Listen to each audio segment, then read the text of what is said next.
Okay, let's talk about Little League leadoffs. Okay, um, the rule is you're allowed to lead off as soon as the ball crosses the plate. Okay, so the first thing we want to do is we want to make sure we get off of whatever base we're on as soon as we see the ball enter the strike zone. Okay, we want to be bursting off of the bag out to where we want to get. Okay, we're not going to casually get off the base. We want to put pressure on the other team. Okay, so let's talk about leading off at first base, and let's look at a few examples. All right, let's look at this runner on first base. Does he jump off the base as soon as the ball crosses the plate? Yes, he does. Also, now let's look. Is his leadoff big enough? Yes. If you are on first base, I want you getting that far off. Okay? Now, he makes a mistake here, and we're going to point it out. Concerning leadoffs, I'm going to say something, and I hope I don't offend anybody. I don't like the traditional Little League style of play where when you lead off, you get there and you kind of get in this freeze with the pitcher, with the catcher to see if they're going to make a bad throw and all that. I don't like that. When you grow up and you play the game at a higher level, you don't do that. You can't get away with that. And I respect the game. I feel like the game deserves more respect than that. So when you get your lead off and you get out to your furthest point and you're looking, okay? If you're not going, then you need to get back to the base, okay? Don't walk back to the base. Don't take your eyes off the ball when you get back to the base. You need to hustle back to the base, okay? Your coach will probably also be telling you, get back, okay? And when your coach tells you get back, whether that's me or our other coaches, then get back. Don't hang out in that distance. Don't hang out there and play this game. It's a waste of time and it's not playing the game right.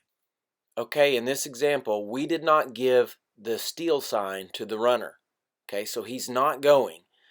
Now, he is out at his furthest point. When he sees that the catcher is about to throw the ball, he needs to get back. Does he get back the right way? No. He doesn't hustle and he stops before he gets to the base. Not only that, he doesn't dive.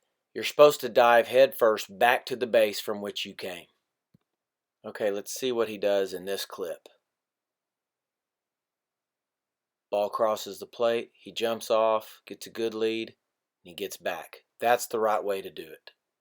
Now let's talk about leadoffs at second base. Okay, the first thing we're going to look for is when the ball crosses the plate, is he getting off? Yes. Okay, that's a good job about getting off the base as soon as the ball crosses the plate. But does he go far enough? No, he sure doesn't. He needs to go about twice as far. Okay, let's look again. Ball crosses the plate, he gets off, but he still doesn't get far enough.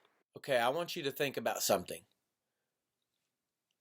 The distance from the catcher to first base is also the same distance from the catcher to third base. But from the catcher to second base, that's several feet farther. That's the farthest you are away from the catcher as a runner. Therefore, you need to be getting your largest lead when you are at second base. A lead off like this that's too short does not put any pressure on the defense, the other pitcher, catcher, anybody. Okay? It also doesn't put you in good position if the ball gets past the catcher or if somebody drops it. This runner really needs to be over closer to where that umpire is standing. Okay, now let's talk about leadoffs over at third base. When you're the runner on third base, I want you leading off as soon as the ball crosses the plate, and I want you getting into the grass portion of Carmichael Field. You should not be in any dirt at that point. Notice how the runner got back to the base. He didn't take his eyes off the pitcher or the catcher. He didn't stand out there kind of doing this whole thing, staring down.